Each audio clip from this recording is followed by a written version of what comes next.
ಅಂದ್ರೆ ಜಮೀರ್ ಅವರು ಕನ್ನಡ ನಿಮಗೆ ಕಲಿಸ್ತಾ ಇದ್ದಾರೆ. ಆದ್ಮೇಲೆ ಬಹಳ ಜನಕ್ಕೆ ನಿನಗೆ ಕನ್ನಡ ಬರಲ್ಲ ಸರಿ ಹೇಗಿ ಜಮೀರ್ಗೆ ಒಳ್ಳೆ ಕನ್ನಡ ಬರೀ ಅಂತಂದ್ರೆ ಹೆಂಗೆ ಹೇಳೋದು. ಈಗ ಕನ್ನಡ ನಾವೆಲ್ಲ ಮಾತೃಭಾಷೆ ಕನ್ನಡ ಅಲ್ವಾ. ನಿಮ್ಮ ಫಾದರು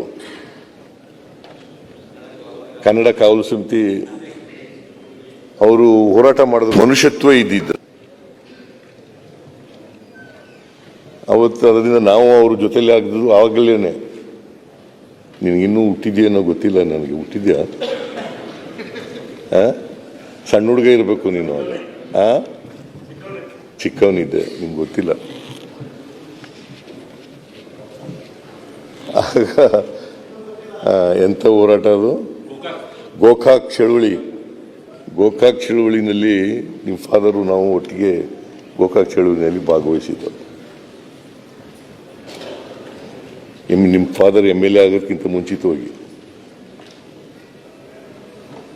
ಅದೇನೇ ಇರಲಿ, ಈಗ ಅರವಿಂದ್ ಬೆಲ್ಲದವರು ಹೇಳ್ದದ್ರಿಂದ ಈ ನಾನು ಸ್ವಲ್ಪ ಡೈವರ್ಟ್ ಮಾಡಬೇಕಾಗಿ ಬಂತು. ಮೊನ್ನೆ ಅಧ್ಯಕ್ಷರೇ,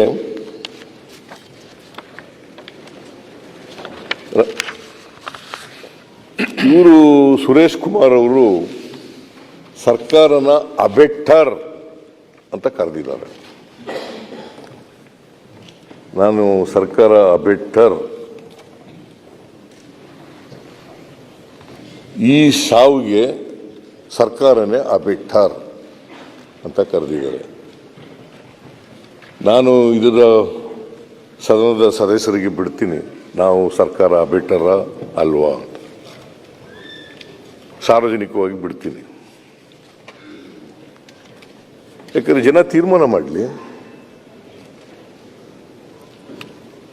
4ನೇ ತಾರೀಕು ಸಾಯಂಕಾಲ ಈ ಘಟನೆ ಆದಮೇಲೆ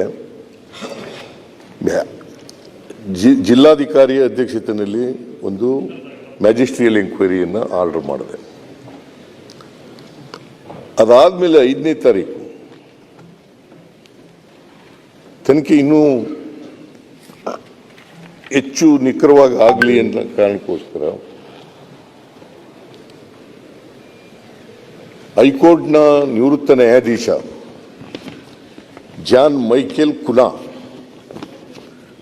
ರಿಟೈರ್ಡ್ ಹೈಕೋರ್ಟ್ ಜಡ್ಜ್, ಅವರ ಅಧ್ಯಕ್ಷತೆಯಲ್ಲಿ 1 ಮ್ಯಾನ್ ಕಮಿಷನ್ ಅನ್ನು ಅಪಾಯಿಂಟ್ ಮಾಡಿದೆ. 1 ಮ್ಯಾನ್ ಕಮಿಷನ್ ಅನ್ನು ಅಪಾಯಿಂಟ್ ಮಾಡಿದೆ.